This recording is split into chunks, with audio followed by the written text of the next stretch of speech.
was I? Where was I? Where was I?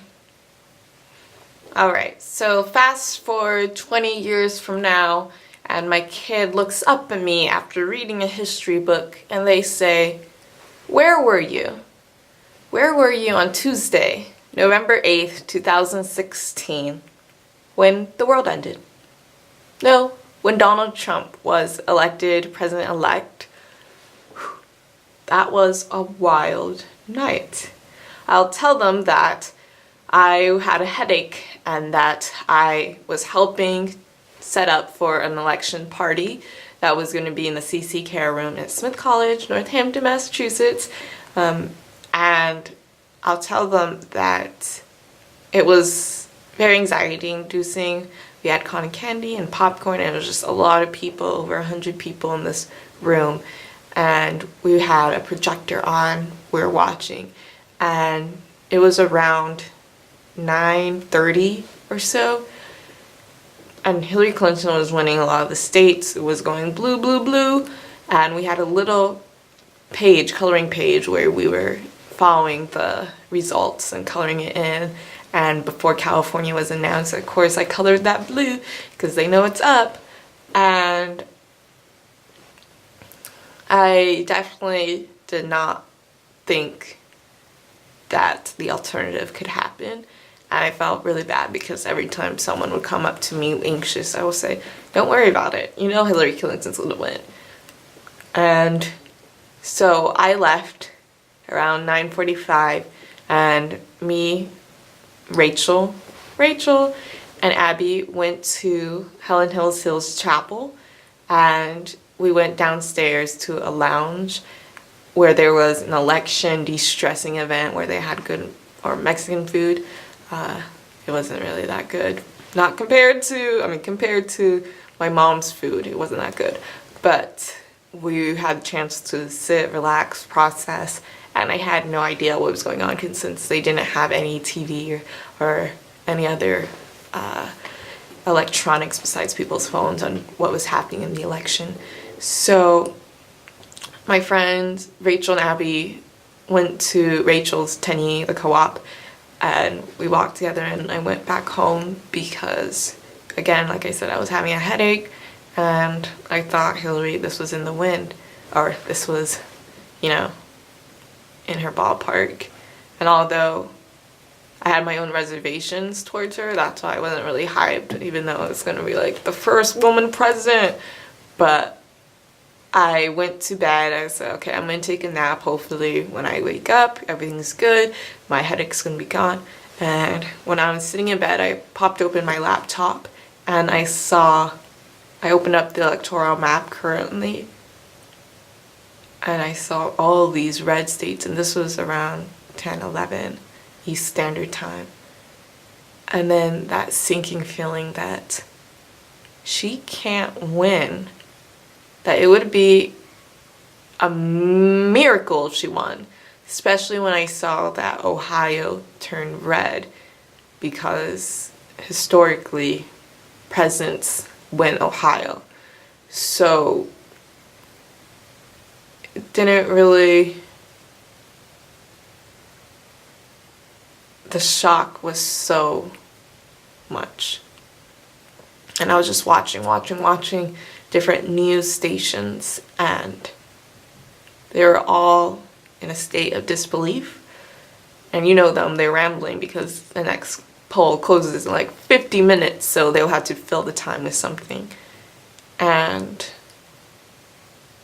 I closed my laptop and I went to the living room in Morrow. People were just sitting around, about 7 people sitting around in a circle. And they looked at me, and when I walked in, their mouths were just open, and I said, "What the is happening?"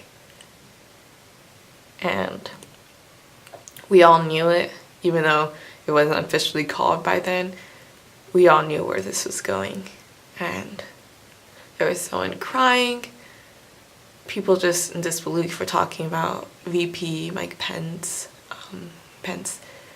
and how he's so LGBT, anti-LGBT, and we talked about the repercussions, and that was the first time I used the word denial, because that was the best word to describe myself. I was in a state of denial. How can a president or a person who is on television or is documented of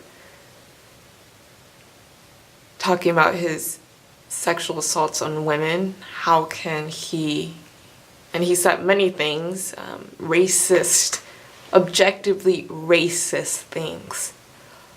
How can he be the next president of the United States after President Obama? A president who was endorsed by the KKK following the first black president. And similar to what Van Jones said, this is a white lash. And I knew it in my gut.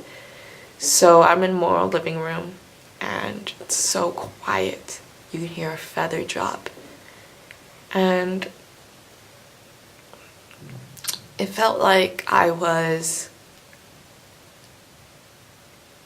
in a new era. It really did. It's a really weird feeling. It felt like if I'm reading a history book, my kids, this would be the next chapter in American history. Here, 2016, Donald Trump and his administration, which, he's going to be the next president. He's going to be the commander-in-chief of the free world. It's wild. So when my kid asked me, where was I can say I was at Smith. I can say I was in a state of denial. I can say that a couple days later I was in Boston protesting. I can say that on Thursday I was a part of a celebrations dance where we celebrated that love has no boundaries. I am so proud to identify as gender nonconforming and queer, and no one is going to tell me otherwise. I can tell you that I'm scared. I can tell them that I didn't know what was going to happen in this 4 years. I can tell them that there has been an increase in violent acts towards minorities, and it seems like we've stepped backwards. At the same time, people of color, we always knew we were a backwards country. You know, a country that was founded on religious freedom. It's a country that has known violence towards Black Americans, towards people of color, towards immigrants and indigenous people, and it's so wild that this country is lamented as so great by so many Americans when our country has failed so many of us.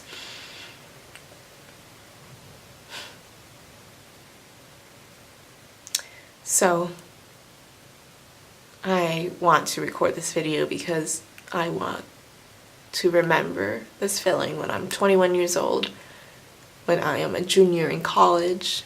This is my second semester here at Smith, and it's a wild one. There has been racist incidents here on campus, and it has been just so much tension around the country, the school too. And the day after the election, the campus felt so eerie. It was very gray, the skies, it kind of sprinkled a little bit here and there, and no one was in class. I went to one class because I didn't want to miss it, but I didn't. I skipped the two other ones, and people were hugging each other. People were crying.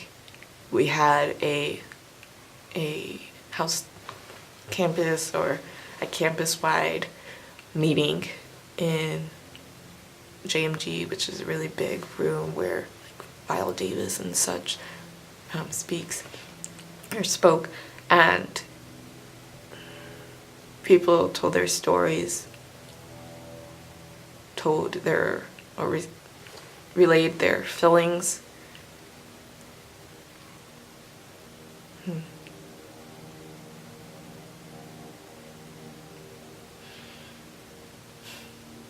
So where were you?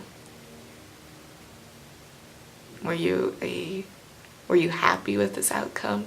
Did you vote for this man who I don't even want to call my president? Were you not voting at all? Do you even care?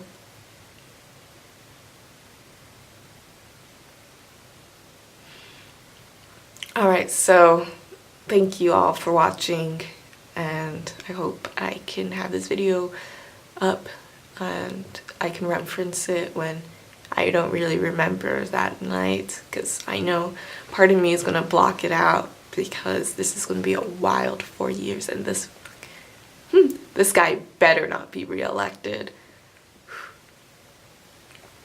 Alright, so see you, and I'm hoping to make another video, so if you see me in the same shirt, you'll know why. And if you heard any squeaking, I was not farting, okay? It was my chair that I'm in. It was squeaking. But anyways, love you all so much. Bye.